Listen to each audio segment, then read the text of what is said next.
Welcome to BYJU'S IAS and welcome to our specially curated roundup of international affairs, the weekly roundup for aspirants of civil service examinations.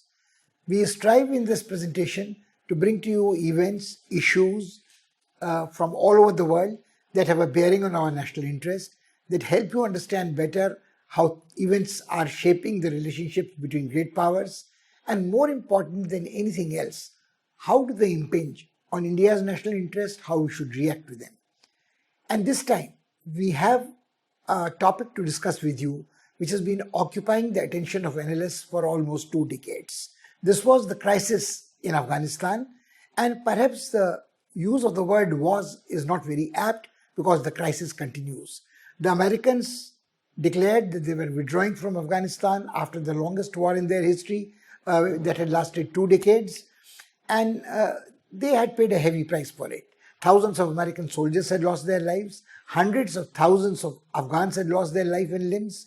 The damage to property was unimaginable. Trillions of dollars had been spent over these 2 decades in Afghanistan, and no progress had been made. The enemy that the Americans had tried to defeat when they decided to intervene militarily in Afghanistan remained unvanquished. So Americans, some people suggest, were tired, fatigued, and wanted to move out of this place. Afghanistan has been often referred to as the graveyard of great powers, and the Afghans ironically smile at this and say, the tragedy is that it is not the graveyard for great powers, it is the graveyard for poor Afghans who have been caught in the crossfire of great powers. But before we come down to any of these things, there were various doomsday scenarios that were being prophesied. When Americans decided to dramatically retreat from this battlefront, people apprehended that there would be bloodbath unimaginable. The Taliban, when they enter Kabul triumphant, would brook no opposition. They would be vengeful.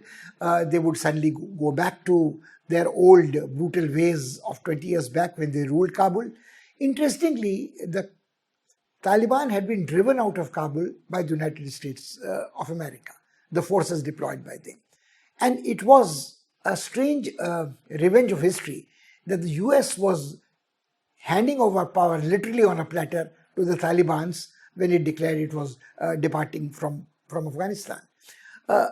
Fortunately for Afghans and the rest of the world, none of these nightmarish scenarios of bloodbath have come true, but is equally true, nor have the hopes that the Taliban 20 years later would be a changed Taliban. People refer to them as Taliban 2.0. They said that it was a different generation of Taliban, more tech-savvy, more exposed to the world outside, and they would be prepared to change a little when they captured power again, because they would be keen to get the recognition of the rest of the world and rule their country on their own.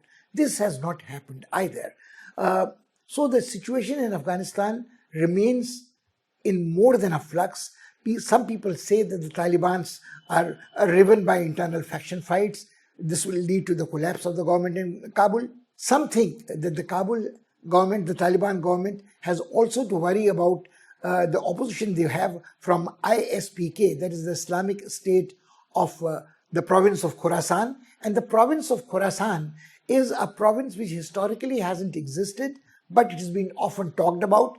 It includes the swathe of territory which extends from Afghanistan through Pakistan and touches the part of India which is Pak-occupied Kashmir. It also includes some part which is illegally occupied by China in Ladakh region of the erstwhile Jammu Kashmir state. So there is the threat of ISPK is as much for Taliban, as much for India and the rest of the world, but we shall come to that later. So there is a whole lot of speculation. What would happen in Afghanistan now? Would the Taliban fall apart? Are there different factions in Taliban?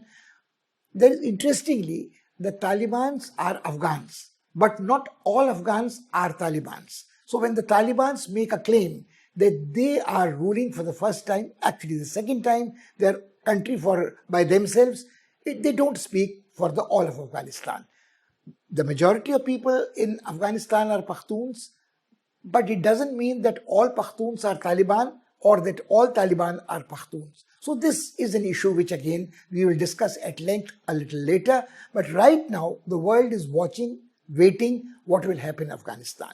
The situation remains uncertain. The Taliban government promised at one stage that when they come back, they will form an inclusive government, which means that they would give representation to various factions of Afghan population. They would include people who were at one stage opposed to Taliban, but were after reconciliation would join hands with them for the nation-building task, reconstruction post-civil war in Afghanistan. This hasn't quite happened. The government in Kabul at the moment, the Pakistanis and the other supporters of Taliban claim, is a work in progress. It is an interim government. But this government is not an inclusive government, it is very much an exclusive government. Not only it is an exclusive government, the major portfolios in this government have been handed over to people who are notorious and who have been branded as internationally dangerous terrorists. They have been on the hit list of United States of America. They have been, the seal of disapproval has been put on their names by United Nations, but it has not made a difference. The US has announced sanctions against some of them. What will happen to them now? Will these senior members of the cabinet of Afghanistan be personas non grata in the eyes of United States? What will happen? At the same time, there is one more issue. It is that if Afghanistan remains unstable, what kind of a major humanitarian crisis this might trigger off. It has no money, it is almost bankrupt, and whatever money was being earned by Afghanistan through drug trade, through contraband trade in arms, by the warlords in different regions of Afghanistan, all this ceased to become a revenue channel as soon as the Taliban put a check on this kind of thing. The world has almost $10 billion of money held in the banks, foreign banks, which was put there by the earlier government, by President Ashraf Ghani's government. Whom does this money belong to now? But there is no government of Ashraf Ghani in Kabul. But can this money be handed over to Taliban, whom majority of the world doesn't recognize? Hardly any country, not even Pakistan, has recognized. Last time, Pakistan was one of the 3 countries which had given early recognition to Taliban, but this has not happened so far. How does this affect India? How does India look at it, emerging situation, unraveling events in Afghanistan? Because it had, under US encouragement, put all its eggs in the Kabul basket. It was a trusted ally of the government of Ashraf Ghani, before that Hamid Karzai. The Vice President Abdullah was a friend of India. The Pakistanis bluntly say that he is an Indian agent, but let the Pakistanis charge whatever they claim. But the government of India suddenly seems to have lost access to Kabul, access to the rest of Afghanistan.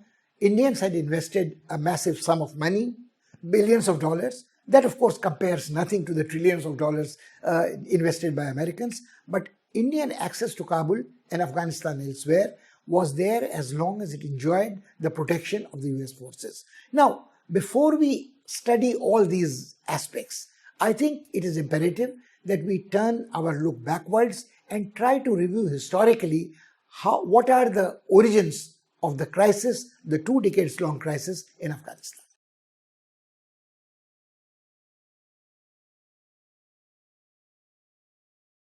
Before we grapple with the complex challenges in contemporary Afghanistan, it is very important for us to understand why did the Americans intervene militarily in Afghanistan 2 decades back, and who are the Taliban.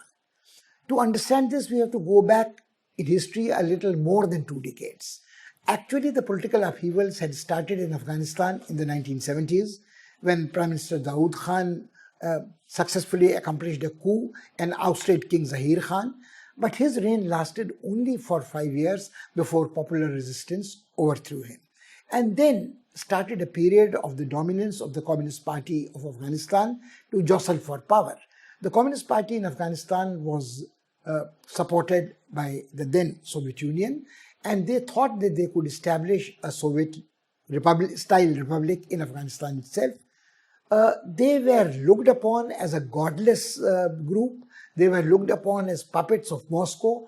But the fact remains that this was a short period when the Afghans were exposed to concepts of secular polity, some kind of a democratic rights, freedom of expression, modernity, etc. But before this experiment could make any progress at all, there were bitter faction fights, and the communists were also resisted by the Mujahideen. Now, these Mujahideen, who were the predecessors of Taliban, there is a dispute about who they were, who was funding them. Some think that they were self-styled Islamic freedom fighters led by Ahmad Massoud, the Lion of Panjshir province. The other people believe that the Americans, from behind the scene, were making contacts with Pakistani ISI and the armed forces and looking the other way when these Islamic fanatics were trying to take on the might of the Soviet occupiers in Afghanistan.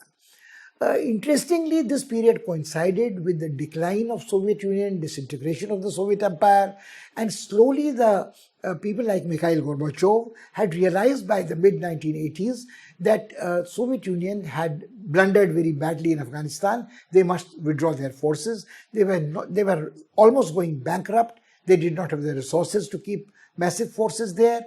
The Soviet troops in Afghanistan had low morale. They were harassed by the Mujahideen who were mounting suicide attacks, subverting tunnels, etc. Their logistical supply chain was being broken repeatedly. They were not being paid regularly. The morale was very low. Some of them had become drug addicted. Now, what happened was when all this was happening, the Soviets decided to withdraw from Afghanistan. But before they could do that, they were given a coup de grace by the Americans, because by that time the Americans realized that while they did not control the Mujahideen, the fanatical zealot Afghans Muslim freedom fighters who were fighting a religious war, something like a crusade, they would say that they would use in the same battlefront Taliban. The word Taliban means students, and some of these youngsters, most of them really, were those who had been recruited from religious madrasas in Pakistan and Afghanistan. This crop of Taliban was raised actually in a collaborative partnership between CIA and the deep state in Pakistan, the ISI, the intelligence agency, and the special forces of the Pakistan. Now, these Talibans were unleashed to remove the Mujahideen who had defeated, so to speak, the Soviets, but their rule was barbaric, primitive, extremely insufferable for the Afghans. It was a shock after the Soviet experiment. But then what happened is that when the Taliban came, the Americans thought that these could be managed much better than the Mujahideen. This was not to be. The Taliban were less brutal, only slightly less brutal than the Mujahideen, slightly less fanatical and zealots than the Mujahideen, but they again also had primordial tribal loyalties. They had faction fights, they had feuds. They went back to an interpretation of Islam which was aggressive, intolerant, etc. But they had a short rule in Kabul where they reigned and they terrified the population. What changed? But the Americans looked the other way around. They were not really bothered at this time about Afghanistan, the landlocked Afghanistan. They had gotten rid of the Soviets. They were happy enough with that. The Soviet Empire had disintegrated, imploded. They were happy enough with that. They were in a triumphalist mood. They thought the Western capitalism had triumphed. That was the end of history. What changed matters suddenly was the events of 9/11.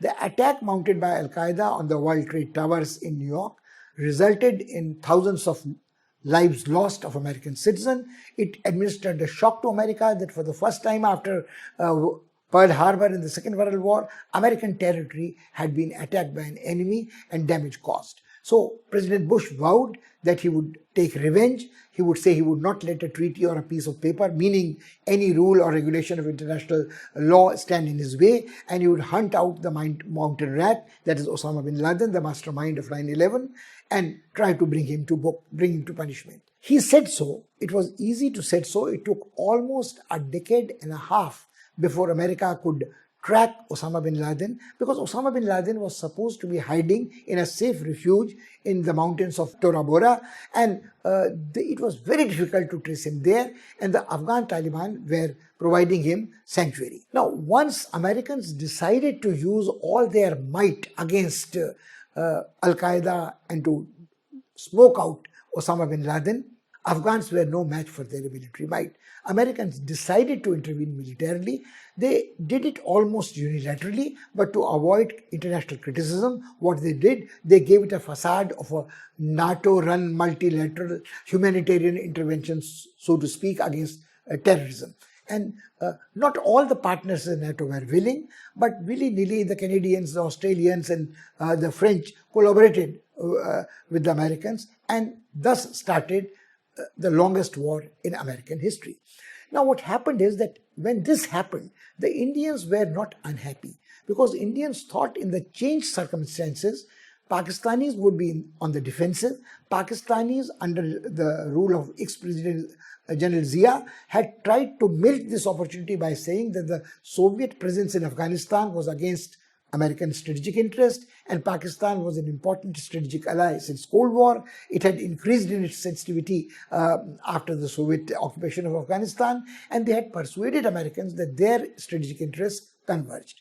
But once the Soviets had been defeated and chased away from Kabul, once the Taliban had been driven out of Kabul and the Americans were actually there, the Indians hoped against hope that now the Americans would be more sympathetic to the Indian strategic concerns and would put pressure on Pakistan to not let either Afghanistan or the territory of Pakistan used by terrorists against India.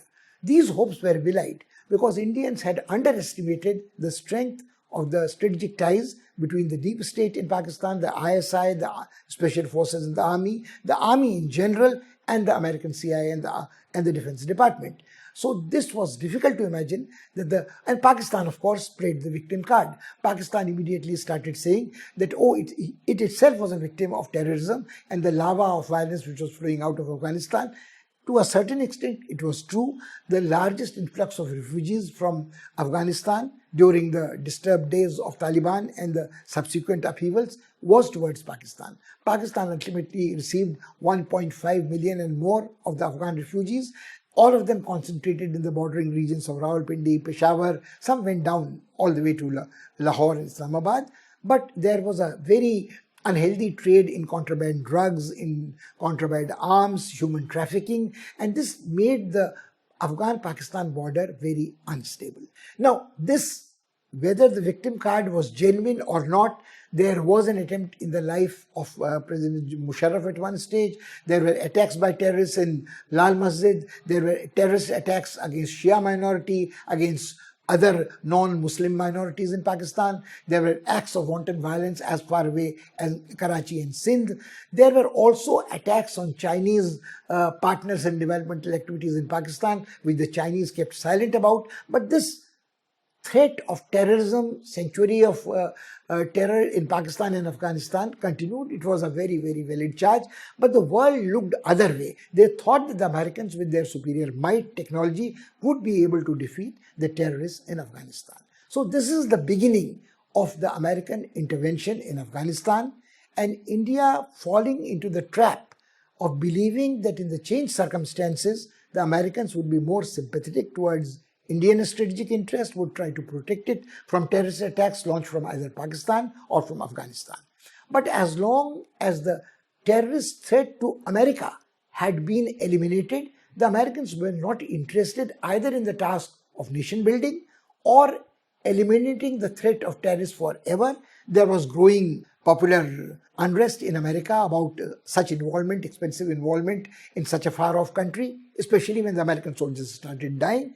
And much before Biden was elected, Trump had declared his intentions to negotiate with the good Taliban. Indians, of course, always objected that there was no such thing as a good Taliban.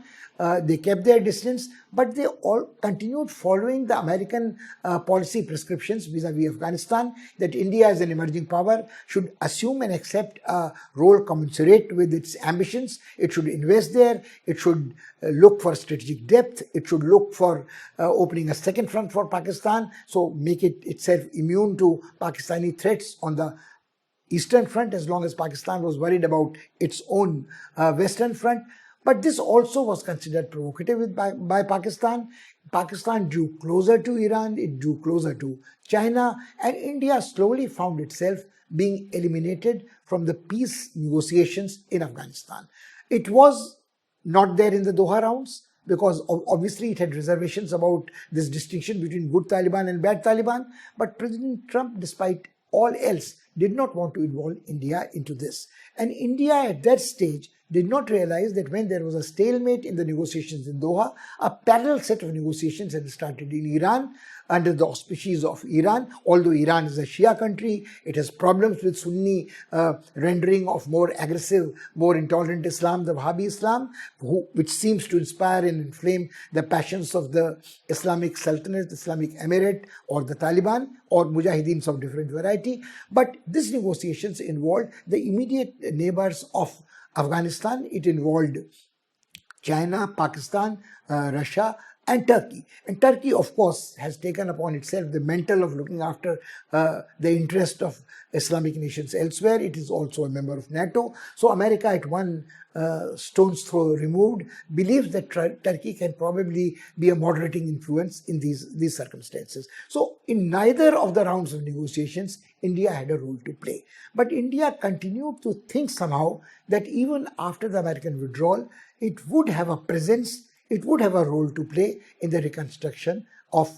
Afghanistan. But as we have mentioned before, Indian access to Kabul and beyond Kabul was guaranteed only by the American presence there. The Americans had established a green zone within which stayed the Afghan president, Ashraf Ghani. Within this green zone operated all the embassies of various countries and also international agencies providing humanitarian relief. Now, all this in one fell swoop is gone, and what is worth pointing out is that the American intelligence agencies were either far wrong in assessing the ground realities, or they deliberately misled the president, or they had a hidden agenda which they did not share with anybody else, not even the Department of State or the Oval Office. They had predicted that it would be almost 18 months before the Taliban captured Kabul, or Kabul surrendered or fell before them. But as a matter of fact, as things turned out, it did not even take 18 weeks. It was not even 18 days before Kabul surrendered, before the advancing forces of Taliban. How did this happen? The morale of the Afghan army was very low.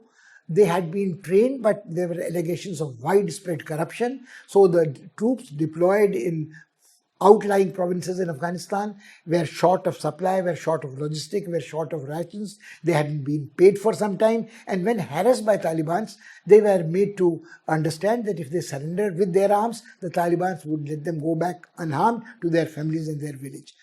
If they joined the Taliban forces, they would be awarded even more. But if they did not, they would meet a very gruesome death at the hands of the Taliban. The Taliban were emboldened in all this during the stalemate in the Doha rounds, where the negotiated settlement sort of was that the Taliban, as a goodwill gesture, would help broker a peace, maintain a truce, and the Americans would release certain prisoners, Taliban prisoners, in Afghan prisons and in Pakistan to facilitate these negotiations. The Taliban gave assurances but broke their assurances as soon as they were given. The Americans reduced their counteroffensive against the Taliban, but the Taliban took over some jails on their own, released prisoners on their own, not only Taliban but other criminals, outlaws, other fanatical members of the Islamic Emirate state, or ISPK as they call themselves, ISIL or ISPK. Their loyalties are to Al-Qaeda. The various splinter groups keep regrouping, and you never can tell who is actually controlling them. Now the Taliban, as the Americans hastily beat their retreat from Afghanistan, knew that they were negotiating from a position of strength. They did not have to yield any ground. They were effectively controlling almost 85% of the territory by this time, and knowing that the Kabul could not protect itself by its armed forces, the president had fled. There was nobody in charge and in control. There were certain suicide attacks against media workers, against chief media advisor to the President Ghani, and people were terrified that what the Taliban would do when they would come. So this is the backdrop against which the Indians have had to recalibrate their diplomatic response to whatever is happening in Afghanistan almost immediately. They know they also closed their embassy. They came back with the diplomatic staff. They brought back all their diplomatic staff, while people thought that if they wanted to play a role in Afghanistan in post-American era, they should have stayed there or at least made a token presence. But it is pointless to blame the Indians, including the Americans. Everybody else did the same. They left their allies behind. They left their non-American, non-Indian, non-British staff behind, and they beat a hasty retreat to ensure the safety of their diplomatic personnel. Now, having said this, now we are now left with the problem, how does India now re-engage with Taliban? Now, the Taliban are effectively in control in Kabul. Whether the government is comprised of terrorists, it is a government comprised of terrorists. Sooner rather than later, if not de jure, de facto recognition would be accorded to this government. And when this government starts performing, functioning, how does India deal with them?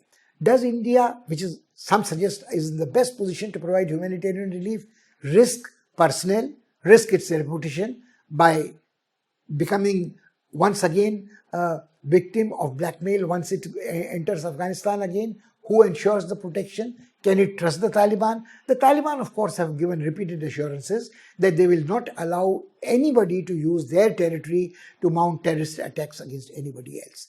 But how does India believe that this assurance is credible? The facts on the ground speak otherwise. Before the government was formed, the head of the ISI in Pakistan was in Kabul. And it is reasonable to assume that the cabinet was formed with his advice and maybe consent.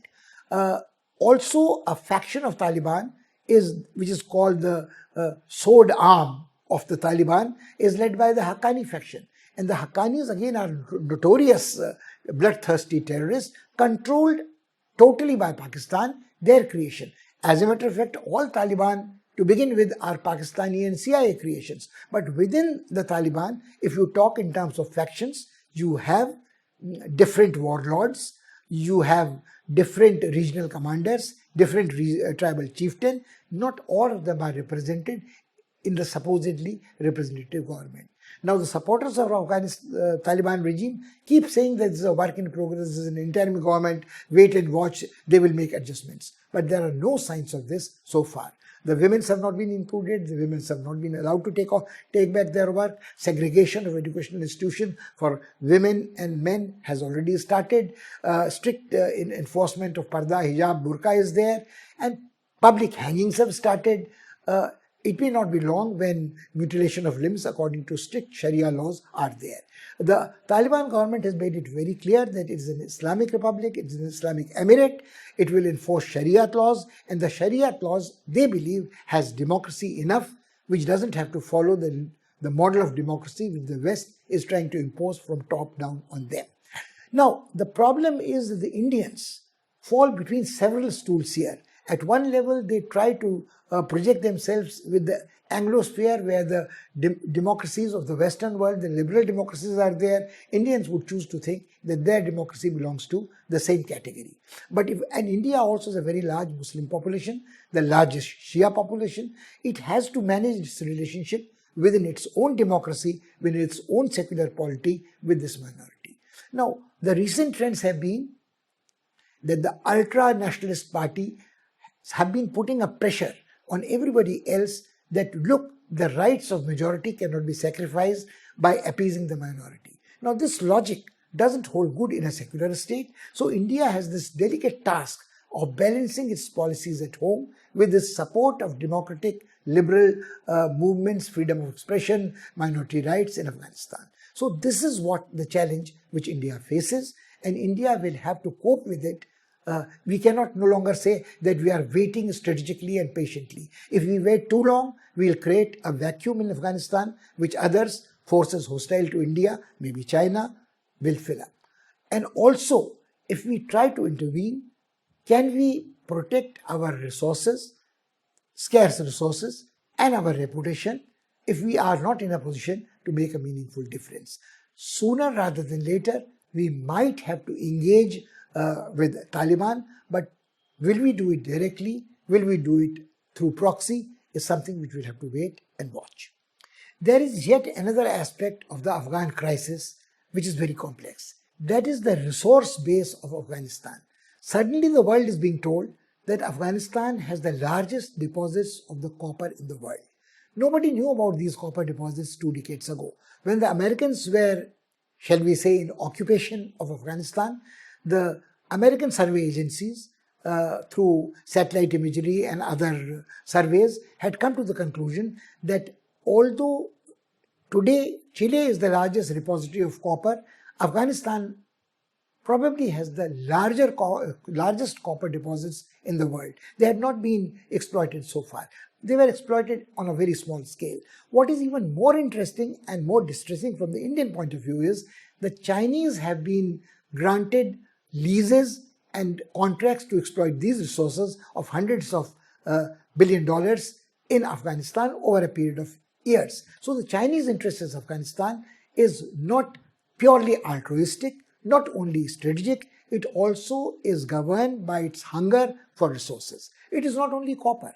The coal resources are minor, the oil deposits are minor, but the rare earths are very important, and minerals like beryllium. Beryllium is lighter than aluminium, stronger than steel, is used for aircraft construction. Similarly, lithium. The lithium deposits have not been estimated accurately in Afghanistan today, but they probably compare very favorably with the largest lithium reserves in Bolivia and Latin America. And if you put the resource map of Afghanistan on the geopolitical map, you would see that these resources are of great importance to China, to Central Asian republics, maybe one step removed to Russia, and of course at one stage the Indians could have thought of exploiting these resources, but we don't know how effective we can be in this. There are some deposits of gold, but suddenly if these deposits were monetized, the Afghans would be a very rich people.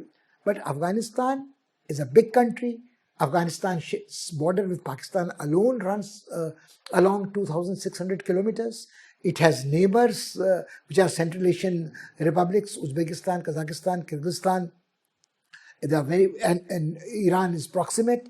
And what happens is that if Afghanistan, the landlocked Afghanistan, is such a rich resource base, it can enter into relationship with external powers, all of whom may not necessarily be inclined in a friendly manner towards India. So is India going to lose out on this resource diplomacy also?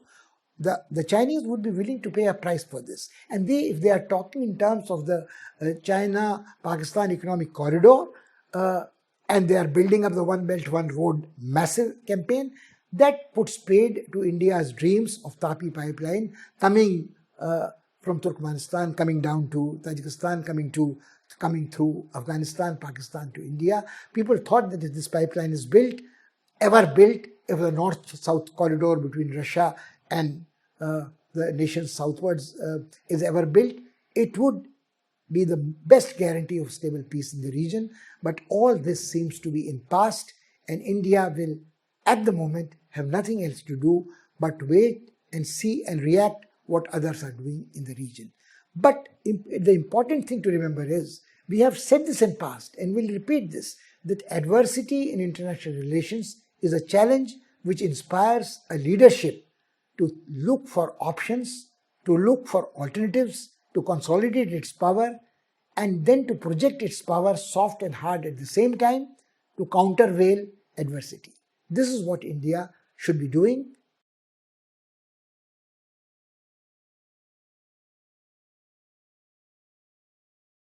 This is all we have for you this week. So muse over these things. Afghanistan is a complex problem. It is an enigma which has multi-layers, and it will continue to impact on relations not only of countries in South Asian region, but as far away as Middle East, as distant as extremities of China, and it would have an impact on the politics of Islamic nations, Islamic terrorism.